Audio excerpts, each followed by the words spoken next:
Ya, mengapa ada perbedaan perlakuan? Masih banyak yang belum join ya. Mengapa ada perbedaan perlakuan antara gadai dengan hak tanggungan? Yang pertama, jenis bendanya sudah berbeda. Gadai adalah lembaga jaminan yang diperuntukkan khusus untuk benda bergerak. Sedangkan hak tanggungan khusus untuk tanah. Benda tetap berarti. Nah, ini aja udah berbeda. Sehingga perlakuan antara gadai dengan antara benda bergerak dengan benda tetap itu berbeda. Karena kalau tanah 2000 meter itu ya dalam satu sertifikat. Kalau nasabah debiturnya sudah bayar 350 juta, kemudian ingin memperoleh sertifikat pelunasan hak tanggungan itu di 1000 meter, jelas tidak bisa, karena sertifikatnya menjadi satu. Kalaupun mau seperti itu, sebelum sertifikat tanahnya dijadikan jaminan ke bank, dipecah dulu. Jadi pecah sertifikat dulu, gitu ya. Tapi apapun itu, hindari sebisa mungkin berurusan hutang piutang dengan pihak bank. Karena apapun yang diperoleh oleh nasabah debitur bukan untung, tapi rugi. Saya kalau dimintai pendapat, kalau nggak dimintai pendapat saya diam aja gitu ya. Nah, saya kalau dimintai pendapat, selalu saya sarankan itu jual aja asetnya. Jangan dijadikan jaminan ke bank. Kenapa? Rugi. Pertama, ketika dana pinjamannya itu cair, cairnya nggak seluruhnya, tidak full. Dari 700 juta pinjaman, itu nanti yang kita terima 650. 50 jutanya untuk biaya administrasi dan lain-lain. Ilegal apa enggak? Legal. Memang undang-undang perbankannya mengaturnya begitu. Gitu ya. Pertama, tidak full. Kedua, nasabah debitur bayar cicilannya tepat waktu kena bunga. Jadi mau kita memenuhi prestasi pun, kita tetap rugi. Kenapa? Bayar bunga. Bertambah kerugiannya kalau nasabah debitur terlambat membayar, kena denda. Dan bukan berarti kalau sudah kena denda itu nggak kena bunga. Bunga tetap berjalan. Walaupun pembayaran di bulan ke-6 oleh nasabah debitur telat gitu. Bukan berarti bunganya hapus.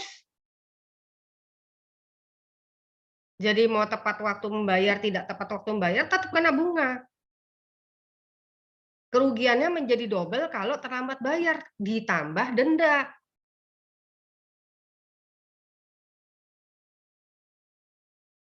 Ketika nasabah debitur ingin melunasi cicilannya tanpa harus menunggu jatuh tempo, dia kena penalti. Bayangkan tuh, kita beritikat baik melunasi hutang secepatnya. Itu kan itikat baik melunasi, dan itu memang sesuai dengan perintah Rasulullah ya, sallallahu alaihi wasallam. Begitu punya uang lunasi langsung, kita mau lunasin, kena penalti. Jadi mau melunasi hutang secara keseluruhan pun kita tetap rugi gitu. Nah, disitulah keuntungan dari kreditur perbankan yang dilegalkan oleh Undang-Undang Perbankan, Undang-Undang Nomor 10 tahun 98. Namun bukan berarti legalisasi hukum negara sesuai dengan hukum Islam. Dalam hukum Islam sangat jelas. Segala perjanjian hutang piutang yang di dalamnya mendatangkan keuntungan haram hukumnya. Itu yang disebut dengan riba. Jadi pilihannya sekarang pada kita. Gitu ya, pada kita pilihannya. Apakah kalaupun kita membuat perjanjian hutang piutang dengan kreditur perbankan, ya dari sisi hukum negara nggak ada masalah apa-apa. Gitu. Tapi dari sisi hukum Islam jelas. Masalahnya sudah diatur gitu ya, bahwa haram hukumnya dalam perjanjian hutang piutang mendapatkan keuntungan. Sebab memang akadnya udah beda. Kalau di hukum negara, akad hutang piutang itu adalah akad komersial. Tapi kalau dalam hukum Islam, akad itu perjanjian ya. Perjanjian hutang piutang, akad hutang piutang dalam hukum Islam adalah akad sosial. Karena akad sosial, maka akad hutang piutang tujuannya adalah untuk menolong. Tujuannya menolong. Mbak Mita belum bayar SPP, minta tolong sama Pak Acep. Pak Acep, saya mau berhutang. Akadnya tolong menolong. Kalau Islam, gitu ya. Nah, karena akadnya tolong menolong, maka pengenaan bunga, pengenaan denda, pengenaan penalti itu bukan menolong nasabah debitur, tapi mematikan orang yang berhutang. Makanya haram dalam hukum Islam. Gitu ya. Sampai sini dulu ada pertanyaan?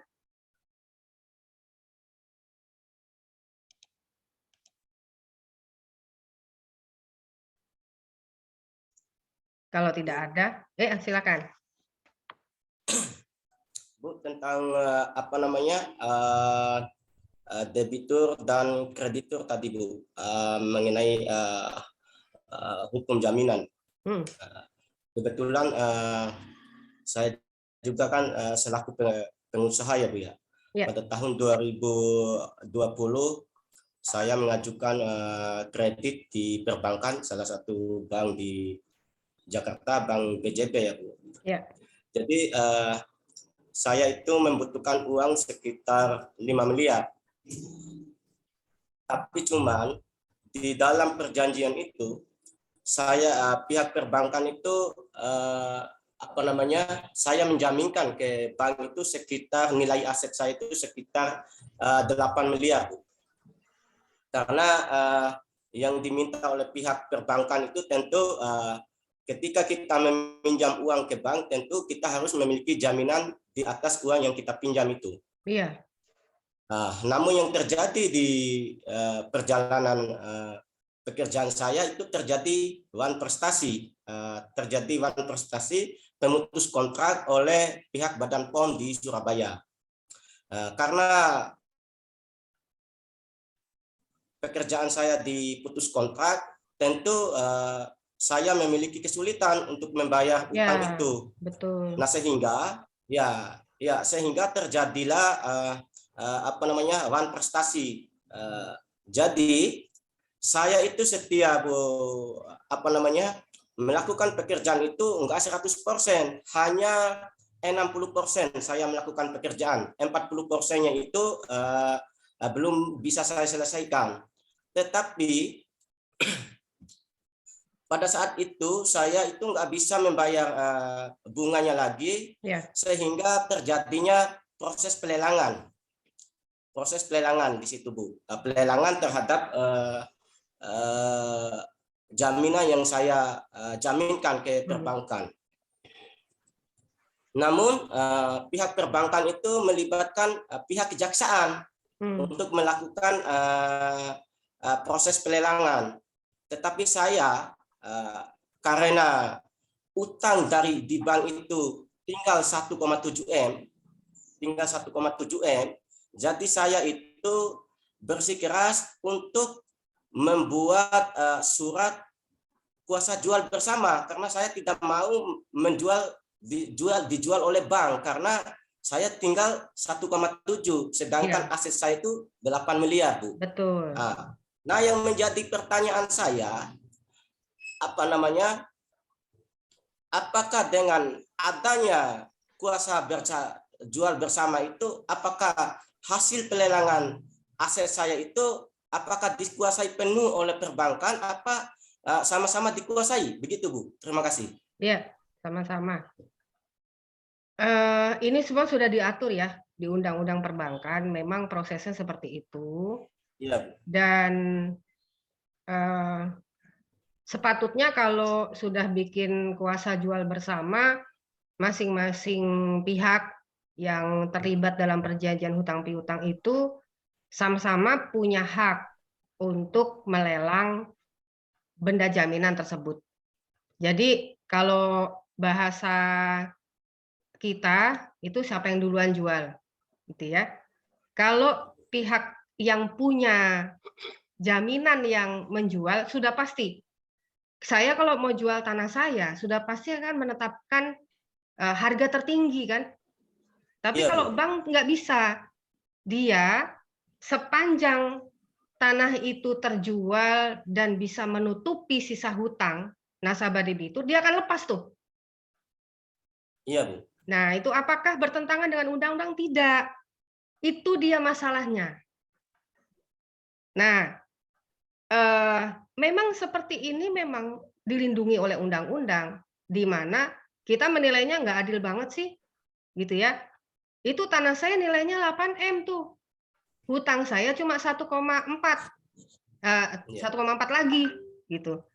Kok 5 M udah dilepas? Gitu kan? Rugi dong saya. Memang begitu. Makanya saya selalu bilang, tidak pernah ada keuntungan kalau kita membuat perjanjian hutang piutang dengan pihak perbankan. Gitu ya. Cuman yang disembunyikan oleh pihak perbankan bahwa di Undang-Undang Perbankan juga OJK itu tidak mengedukasi masyarakat bahwa terhadap nasabah debitur yang kredit macet itu bisa mengajukan permohonan penghapusan bunga dan denda. Itu kan yang nggak dibuka sama bank. Kenapa? Karena memang bunga dan denda ini merupakan keuntungan untuk pihak perbankan. Gitu ya. Ada ketentuannya itu. Bahwa nasabah debitur yang kredit macet, dia punya hak. Gitu kan? Ini kan udah berjalan 1 tahun, ya, Bu. Berarti masih bisa nggak kita itu mengajukan permohonan penghapusan bunga dan denda di situ, Bu? Nggak ada salahnya dicoba. Karena tidak ada larangannya gitu. Nggak ada larangannya dalam undang-undang dan peraturan Bank Indonesia bahwa kalau sudah berjalan nggak boleh ngajuin permohonan penghapusan bunga dan denda, nggak ada larangannya. Maka kita berpegangnya itu selama undang-undang tidak melarang berarti kan boleh, gitu ya. Itu pegangannya di situ. Kalaupun nanti pihak perbankan ngotot nggak bisa, udah berjalan, gitu. Nggak ada di ketentuannya. Nah, cari deh. Saya lupa ya kalau nomor-nomor tahun-tahun itu saya memang nggak ini. Banyak sekali kasus-kasus sebetulnya nggak tepat juga ya one prestasi. One prestasi itu kan ingkar janji. Kadang-kadang nasabah debitur itu tidak membayar itu karena tidak sanggup, bukan tidak mau. Kan beda. Yap. Tapi itulah kejamnya. Undang-undang perbankan, dia nggak peduli. Mau tidak mau nggak sanggup atau nggak mau sama perlakuannya. Contoh nih, ini kan di masa pandemi dari 2020 sampai sekarang banyak sekali aset-aset yang dilelang oleh perbankan. Tergantung perjanjiannya ya, di awal apakah dilelang sendiri oleh nasabah debitur dalam jangka waktu tertentu nggak berhasil diambil pihak bank untuk dilelang. Ada juga yang langsung diambil bank untuk dilelang gitu kan. Apa namanya? Jadi begini, itu di segitiga emas. Banyak kos-kosan kan. Daerah Ben Hill, itu kan dekat Atma Jaya. Pokoknya kalau udah dekat kampus, dekat kantor pasti banyak kos-kosan. Pemilik tanah, pemilik rumah kos-kosan itu sebelumnya dia rumahnya rumah tinggal. Karena potensinya sangat bagus untuk jadi kos-kosan, dia ajukan permohonan pinjaman ke bank. Ini nggak cuma satu, ratusan, gitu ya. Nggak punya uang, dia pengen bagus niatnya, agar rumahnya produktif gitu ya. Nah itu kemudian dia mengajukan pinjaman ke bank, jaminannya rumah itu. Dia pinjam 700 juta.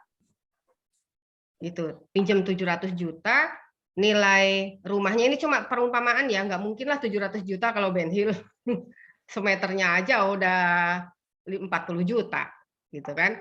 Nah, jadi 700 juta dia pinjem, agunannya 1,3 gitu kan. Dari rencananya itu, namanya rencana manusia ya, kan di proposal kan dibikin bahwa dari 20 kamar itu sebulan itu bisa 12 juta. 10 juta untuk bayar cicilan. Itu kan udah di proposal, dikabulkan oleh pihak bank gitu. Tentu saja setelah penilaian yang sangat ketat ya. Kan ada namanya 5C. Nanti kita belajar juga the 5C of bank credit analysis. Jadi bank itu ketika mengabulkan permohonan pinjaman dari nasabah, itu dia pertimbangannya ada 5C. Karakter, capacity, capable, collateral, condition of economy. Itu nanti, pembahasannya nanti. Nah, sudah nih, berjalan 6 bulan. Lancar sekali ya. Daerahnya juga daerah yang strategis. Pembayaran cicilannya sangat lancar, tidak pernah ada tunggakan. Mulailah masa pandemi datang. Di mana kampus-kampus pembelajarannya daring. Jadi mahasiswanya nggak usah ke kampus. Maka buat apa dia kos? Keluar dari kos-kosan. Berkuranglah keuntungan pemilik kos. Mulai lagi banyak perusahaan yang pailit karena pandemi, banyak karyawan dirumahkan, banyak karyawan yang kerjanya dari rumah, gitu kan, nggak ke kantor. Jadi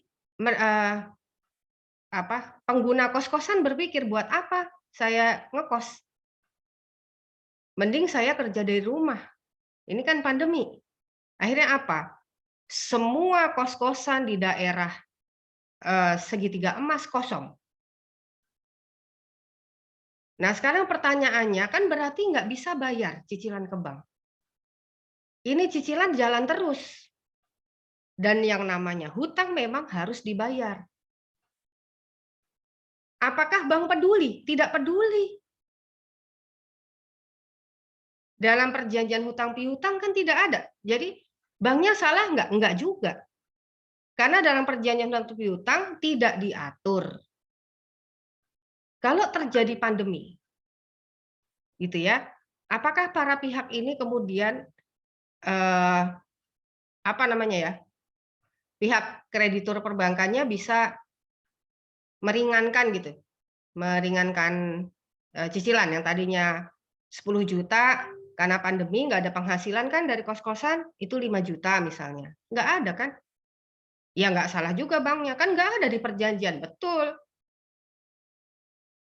Akhirnya apa? karena nggak bisa bayar cicilan bank, pengguna kos-kosannya keluar semua, maka terjadilah rush penjualan besar-besaran properti di segitiga emas.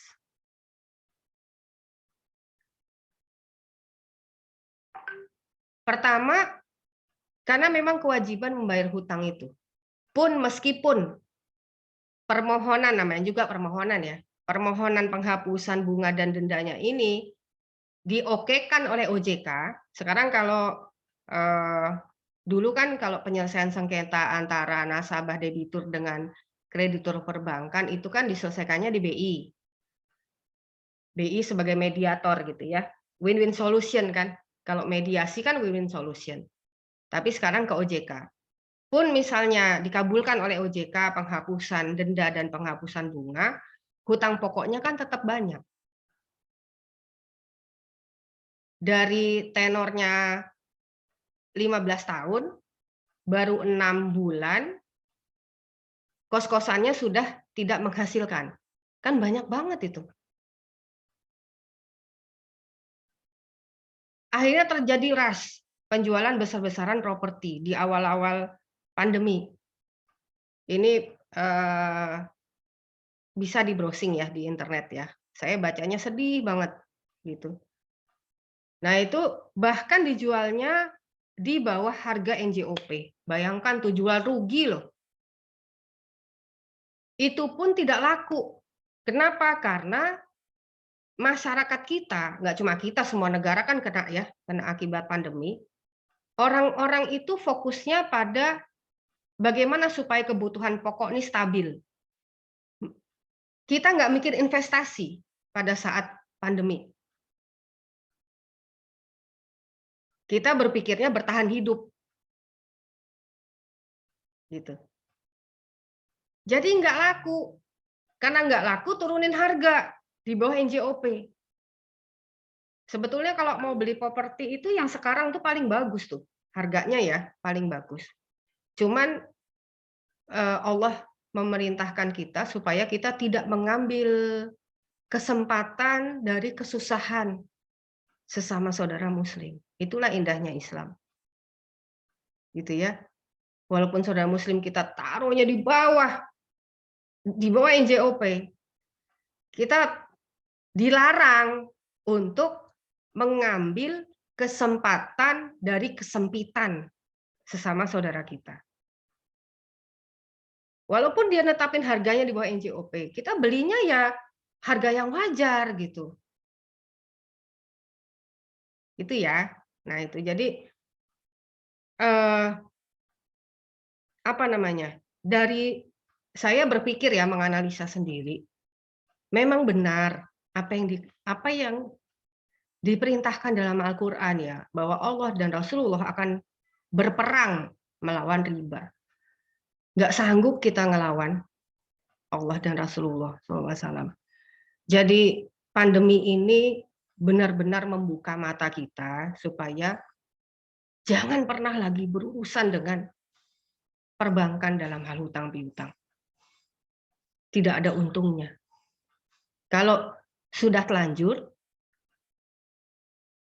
kalau di tausiahnya Ustadz Khalid Basalamah ya, kalau sudah telanjur, yang pertama yang dilakukan adalah bertobat. Berjanji tidak akan pernah lagi melakukan perikatan hutang piutang dengan pihak perbankan karena seluruhnya adalah riba.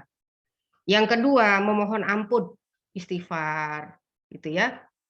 Yang ketiga, berusaha sebisa mungkin untuk menghapus yang diharamkan itu, bunga, denda itu kan haram tuh ya.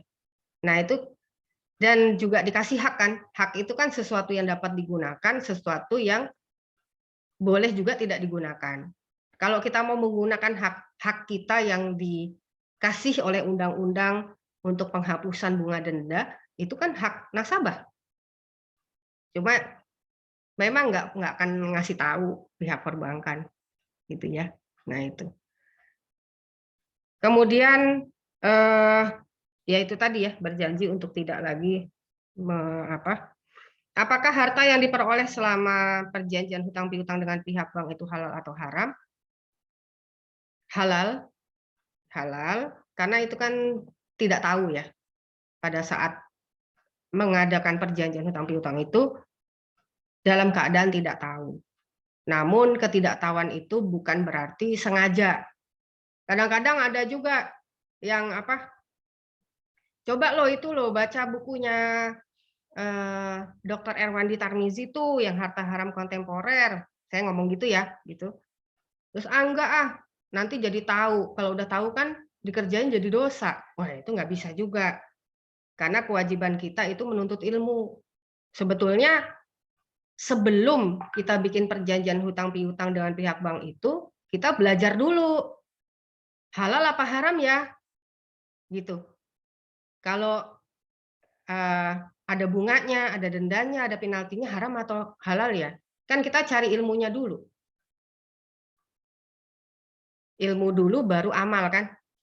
Nah, jadi cari ilmunya dulu. Ya udah deh, udah telanjur. Namanya juga manusia, tempatnya hilaf dan lupa. Gitu ya.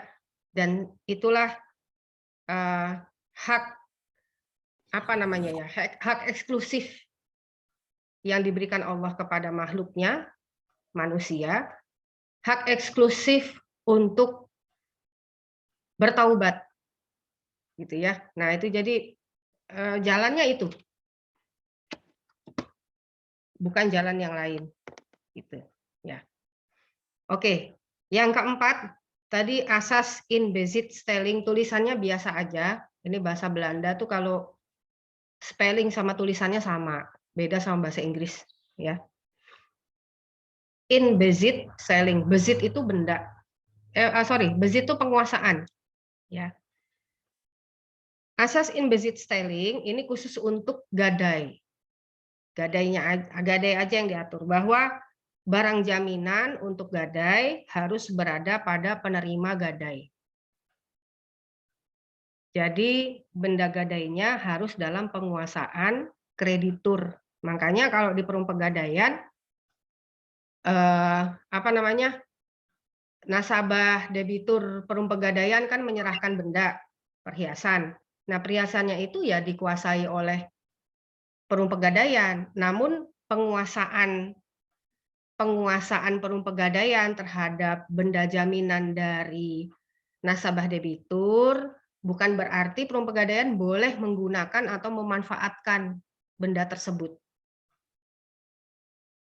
Gitu ya. Itu saya dulu kan kuliahnya di Jogja. Jadi kalau Lebaran kan pulangnya ke Tangerang. Karena teman-teman di sana juga pulang kampung gitu. Bingung ya mau nitip motor tuh kemana gitu. Nah, akhirnya dikasih saran sama senior. Ya kan udah duluan dia gitu kan. Udah titipin aja ke Pegadaian. Itu, titipin ke Pegadaian. Nanti pulang dari kampung ke Jogja ditebus lagi gitu kan. Nah, akhirnya begitu ya, mahasiswa-mahasiswa rantau itu seperti itu gitu. Saya pernah satu kali deh kalau nggak salah ya, itu pun karena terpaksa ya. Nah, itu tujuannya bukan mau berutang tapi nitip motor. Jadi nggak semua orang nggak, ya itu mahasiswa rantau aja yang itu sering gitu ya, sering kayak gitu. Nah, jadi kan barangnya dikuasai oleh perum pegadaian, tapi bukan berarti motor saya yang dititipin di perum pegadaian itu kemudian perum pegadaian misalnya ya oknum petugasnya, wah ini disewain aja nih, gitu. Uang sewanya kan masuk ke dia, nggak bisa. Di KUH Perdata melarang kreditur, kalau di KUH Perdata kan satu-satunya lembaga gadai yang diakui oleh pemerintah itu kan perum pegadaian. Nah, itu diatur bahwa perum pegadaian dilarang menerima manfaat apapun dari benda gadai yang dalam penguasaan Perum Pegadaian. Gitu. Jadi waktu saya ambil motor itu bannya udah kempes karena kurang angin kan. Nah itu akinya juga nggak soak sih, cuman starternya agak susah karena mereka memang nggak manasin motor ya, banyak banget gitu kan. Itu kan nitip, bukan melihara gitu ya. Nah nitip, nah itu nitip nggak gratis ya, ada biayanya, biaya penitipan gitu. Namanya biaya sewa modal gitu ya. Nah itu nanti kita bahas lagi mengenai gadai, tapi nanti ya. Yang kelima, asas horizontal. Asas horizontal ini bangunan dan tanah bukan merupakan satu kesatuan. Karena bangunan dan tanah bukan merupakan satu kesatuan, maka lembaga jaminannya juga berbeda. Kalau tanah, lembaga jaminannya hak tanggungan. Kalau apartemen, gitu ya, contohnya apartemen, rumah susun, itu kan bangunan. Bangunan terpisah kan dari tanah. Tanahnya punya pemerintah, misalnya ya kalau rusunawa. Apartemennya, rumah susunnya, ya punya penghuni rumah susun. Penghuni enggak juga. Kadang apartemen juga disewa ya. Bukan pemiliknya yang nempatin ya. Jadi ya bedalah. Jadi dipisah gitu ya. Tanah dan bangunan dipisah. Maka kalau apartemen bisa nggak dijadikan jaminan? Bisa, tapi fidusia, bukan hak tanggungan. Karena hak tanggungan itu khusus tanah saja, gitu ya. Nah, ini juga banyak disimpangi oleh warga negara asing. Bukan berarti penyimpangannya ilegal, ini legal, boleh ya dalam undang-undang boleh. Banyak warga negara asing yang menjadi pemilik apartemen di Indonesia, kemudian apartemennya disewakan. Gitu. Boleh-boleh aja, karena kalau di UU PA yang dilarang itu adalah kepemilikan tanah atas warga negara asing. Kalau selain tanah boleh, mau rusun, mau apartemen gitu ya. Sampai sini ada pertanyaan sebelum masuk pada jenis-jenis jaminan? Tidak ada. Maka kita masuk pada ruang lingkup hukum jaminan. Ruang lingkup hukum jaminan ini ada dua. Jaminan itu bisa berupa jaminan kebendaan, bisa berupa jaminan perseorangan.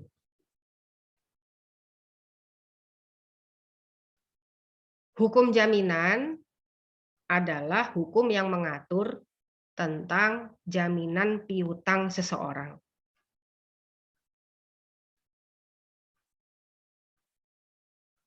Ini istilah di seminar hukum jaminan. Kemudian subjek hukum jaminan.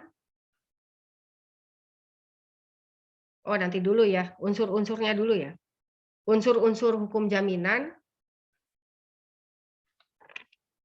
ada dua. Yang pertama, ketentuan hukum. Ketentuan hukumnya itu bisa tertulis, bisa tidak tertulis. Loh, memangnya bisa hutang piutang tidak tertulis? Bisa, namun sangat tidak disarankan, gitu ya. Jadi ketentuan hukumnya tertulis, tidak tertulis. Kalau ketentuan hukum yang tertulis, ini berasal dari peraturan perundang-undangan. Kalau yang tidak tertulis, timbul dan terpelihara dalam praktek penyelenggaraan pembebanan hutang dengan suatu jaminan. Sudah menjadi penelitian mahasiswa, itu dia meneliti tentang legalitas gadai tanah di masyarakat hukum adat daerah sekitar Jawa, gitu ya, desa apa gitu. Nah itu dalam gadai tanah ini, dalam hasil penelitiannya, mahasiswa ini deskripsi, tidak ada gadai tanah yang dilakukan secara tertulis. Jadi semuanya lisan. Kreditur dan debiturnya masyarakat desa itu. Jadi nggak ada orang luar. Gitu. Maka dimungkinkan gadai tanah, padahal ini tanah loh, gitu ya, itu tidak tertulis. Dan itu terjadi di masyarakat hukum adat tertentu. Nah, makanya mahasiswanya mengangkat tentang legalitas. Dia mempertanyakan legal enggak itu, gitu ya, legal enggak. Padahal kalau di KUH Perdata, benda gadai itu harus benda bergerak, tidak boleh yang lain. Tapi ternyata dalam prakteknya benda tetap tanah itu bisa juga masuknya ke gadai. Nah, kalau dari sisi hukum perdata kan ini tidak legal. Dipertanyakan legalitasnya. Sebab Kitab Undang-Undang Hukum Acara Perdata hanya mengakui benda bergerak sebagai jaminan dari gadai. Kalau tanah hak tanggungan. Nah, itu jadi saya baca kesimpulan skripsinya itu wah luar biasa gitu ya hukum Indonesia ya. Jadi mahasiswanya bikin dua perspektif. Kalau dari sisi hukum positif, dari hukum negara, gadai tanah itu tidak legal. Tegas gitu ya, tidak legal. Ya, ketegasannya itu kan dari hasil penelitian. Tidak legal. Maka kalau one prestasi tidak bisa dibawa ke ranah hukum. Gitu. Bisa sih bisa, tapi prosentase bahwa gugatan penggugat akan dikabulkan oleh majelis hakim itu sangat kecil, gitu ya. Tapi kalau dari sisi hukum adat, gadai tanah ini legal. Kenapa? Karena praktek gadai tanah itu sudah ada sebelum ada UUPA, sebelum ada KUH Perdata. Jadi udah tua gitu, sudah sangat tua ini kebiasaan ini.